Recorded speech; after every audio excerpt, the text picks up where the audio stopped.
This could be good for me. Lately I was feeling like I need a purpose. But when you talk to me, give me the impression that I won't scratch your surface. And I could walk for days, searching for your praise. Is it even there to find? Is there a chance for me to win your memories? Will I slowly lose my mind? Lost in your maze, stuck in your gaze. How can I get out? I'm out of time to make you mine. Baby, show me how. Channel Director of Custodian 360, which is a managed security service provider. Nikki is also part of the MSSP Cyber House Party Group. Recently, she became an Oxy Cyber Ambassador for Reading, reflecting her commitment to innovation and inclusivity in cybersecurity. Nikki actively mentors aspiring professionals, contributing to the community through initiatives like Caps Lock and Women in Cybersecurity. Please join me in welcoming Nikki Webb to the stage. The hand up, I'll shout. So I'm Nikki Webb, thank you for the introduction and thank you for having me today. I'm a global channel manager, as we just discussed. It's a fancy job title. Basically, I look after our partners at Custodian 360. I make sure that they have all of the security solutions that their customers could ever need. We pull them all together and we provide them. And then the team that sit behind me, they provide a managed service behind it. There's a few other things that I do. I'm a UK ambassador for a charity called the Cyber Helpline. My good friend Katie at the back there is one of the volunteers there. We look after individuals that are victims of cybercrime in the UK, from the age of 13 upwards. Great organisation. If you're looking to get sort of something on your CV for volunteering, we're always looking for volunteers as responders. I also co-founded an initiative called the Cyber House Party. It was a good excuse during lockdown for us to get together and DJ online and have a few beers. It's kind of grown as we came out of lockdown. Conferences started to come to us, and we now do them all across the country. Great networking events if you get a chance to come to one. A lot of my work around mentoring came from a company called Caps Lock. Has anybody here done the Caps Lock boot camp at all? Great initiative to get involved with, and you don't actually have to do the boot camp to come into the mentoring programme. So I'm one of their lead mentors. I take groups, tutor groups of 12 people, and I help them with things like their CV, their positioning, raising their personal branding, and helping them with preparation for job interviews, and things like that, and I absolutely love doing it. So, it's all about the technology and the solutions that we're working with, and it's really not. It's probably the biggest lesson I've learned since being in the industry. It's about the people behind the technology and the solutions. You know, if you walk into any security team, you can have a real varied, broad, varied spectrum of people within that team. Each of them play a really important role though within that security team. When there's an incident, like for example me, I'm one of those panickers. You know, the slightest thing goes wrong, the house is on fire, I run around screaming, the kids run for cover. I would be no good in instant response. I would be everybody's worst nightmare. So, but you do need those people that are constantly on high alert and worry about stuff all the time. But you need the other end of the spectrum as well. You need people that stay really calm. One of the big things that I do a lot of work with, I suppose, in cybersecurity is mental health. Do a lot of workshops, I do a lot of talks on it.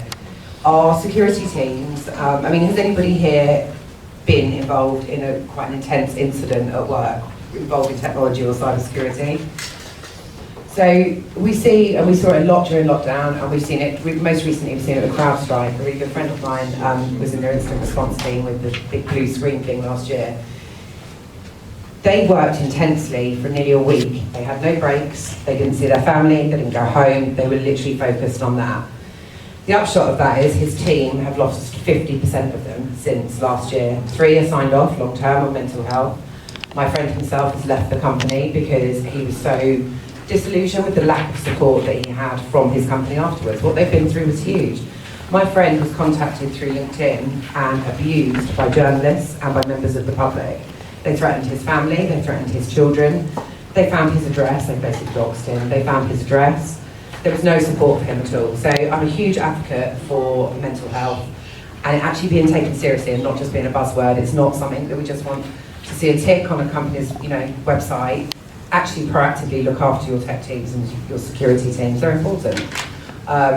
And the community initiative side that I do a lot of, and Andy will probably, if he was going to say anything, so I probably do take too much on, it's because it's really important to me. I don't want to see anybody in this room leave the industry because they don't feel supported, they don't have their own sort of network around them. And that's kind of, I think, why, I hope it's why, I was asked to speak today, because networking isn't something that ever came easily to me. It made me feel physically sick. I didn't like it. I didn't like talking to people. I felt that everybody was looking at me and I felt really uncomfortable. It's not something that I still overly enjoy, like coming here today. I felt sick, I'll wait here on the train so I had to talk to all of you.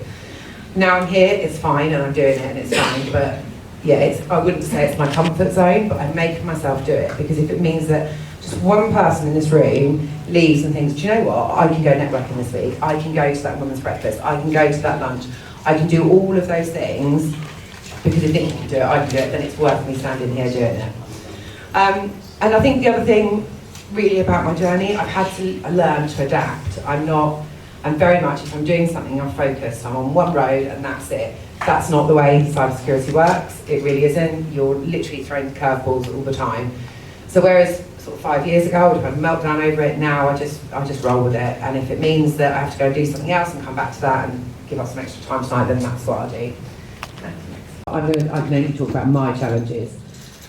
I think we have a lot of emphasis put on women's groups and cybersecurity. I'm not a huge fan of it because I think it segregates us. I think we're people in cybersecurity. We're not women. We're not men. It should just be people. But my sort of challenges have been being heard. I'm not technical, so people don't particularly take me seriously. And I also think as well that I can be misunderstood, I suppose, because I used to, I wouldn't stand up for myself. So if somebody told me something was wrong, even if I knew it was right, I would just say, yeah, okay, that's fine. Whatever. Programs, BT is one that's running one, and they're about to open up entrance at the moment. I think it's really important to have a look around. SANS is another one. There's another slide in a minute which has got lots of different initiatives listed on it. But when you're looking to come in, there are definitely barriers. Don't get me wrong, there are barriers because of the sponsorship element. But go and have a look at the accelerator programs. The NCSC and the UK Cyber Council, they've got some great programs that you can enrol in, and they're there to help you. They will find the right employers for you, but they will help you on your journey. And my experience with them through the Capslot bootcamp, their success rate's great. And they've continued to support them through their journey, and they support with everything as well, and that includes funding, helping with housing, things like that if you've got to relocate for your work. So there's going to be a slide in a minute which has got some, actually might as well put it on there now. Go to the next one, because they all offer acceleration schemes that are specifically designed for foreign nationals who are looking for visa sponsorship or to come and work here in the UK. Cybersecurity, there's a huge skills gap. You can argue that there's lots of jobs and there's lots of people out of work, but it's specifically these acceleration programs, those jobs are already there and waiting to be taken. And I'm fairly sure it was the UK Cybersecurity Council one. Last year they only had 50% uptake. So that was 50% of the places and money just rolled over to this year because nobody took it. And I do think that's a problem. I don't think it's signposted enough, and I don't think people know where to go to look for these resources. So another thing I wanted to say on this is, obviously, my name's up on the board there, and my company. Any of you in the room that want to connect with me, that want an instruction or want the actual links to it, then please, do it, because they're there to be used, to use them. And the last thing I wanted to talk about today, which is kind of the theme around pitching and connecting. Networking is everything in this industry. And the most important thing for me, and the thing that keeps me sane every day, is finding your tribe in the industry. I'm really fortunate. I've got an amazing tribe, and I would have got through lockdown with them. I wouldn't get through my daily breakdowns without them. I wouldn't get to half my events without them because I'm really crap with maps, so I have to ring them. Like today I was at the wrong university. But just find your people, and it's just normal to me. Everyone expects it, it's fine. But yeah, just find your people and use those people to go out and network with. I had a look when I was putting this particular slide together the other day, and in London this week just gone, there was a cybersecurity or tech networking event, all free, every single evening this week, and there was 2 lunches. So if you look for your local area, and like a good place to start is Eventbrite, so you put in there cybersecurity, and for me I put in Reading. There are so many networking events that come up, and it genuinely is about building your brand. And you know, just go and be yourself. And even if you're uncomfortable, there will be people in the room that are extroverts who come charging over to you and they make you talk, which I find really uncomfortable. But it works and it gets your name out there. And it means that you build not just a tribe like this, friends, so to speak, but for your work as well. You know, you've got a whole resource of people that you can go to, and you can ask questions. You know, you can think, hang on a minute, that person was talking about that at that event I went to the other month. Let me just drop them a message on LinkedIn, and they will answer you. So, yeah, I just wanted, the networking thing is really, really important, and you need to look for them. So. This is my last slide. It's a little bit cheesy. I felt quite cheesy writing it, and I rewrote it twice, but it still made me feel a bit cheesy. Everything about cybersecurity is about community, and our teams, even if you go and work for a company and you're the only cybersecurity person there, you will still find that you will pull from your community for resources. Everything that we do is collaborative, and that is the only way, and I genuinely believe this, that we're ever going to win against cybercrime, is if we all work together. And that doesn't matter if you're a vendor, you're an end user, it doesn't matter who you are, community is everything. And the last little bit I want to say on that, about community, you've got B-sides. If any of you want to do this, it's really uncomfortable, I don't advise it, but anyway. You can do things like rookie tracks, and you can go and learn how to keynote speak. They teach you, they guide you. It's all free. Do you know what I mean? All you've got to do is write down a paragraph of your idea of what you want to talk about on the day, and catchy, you spoke, didn't you, for the first time in London. They will guide you through it all. They will give you coaching lessons on how to speak, what not to speak, how to put your slides together, how to present, all of those things. And then it's just free resources. And I think that is me. And I'm bang on time as well. I don't have any background in cybersecurity at all. Mine was very much luck. Luck, and maybe a bit of blagging. Networking. And genuinely, I mean, have you done any courses at all? No, really with cybersecurity directly. No, networking, have a look at Capstock. We're just releasing it the 1st of April. The next sort of funded places come out, so you can apply for that. The BT scheme that I said about, they also do a newcomer, like new people that have no background at all in cybersecurity. They take you on, they pay for it, you do an intensive 6-month boot camp.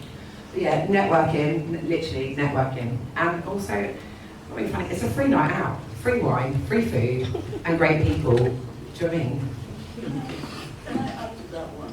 Yeah. Because I've got some information. The cybersecurity, there's BAE systems. They're actually running something called Cybersecurity Basics.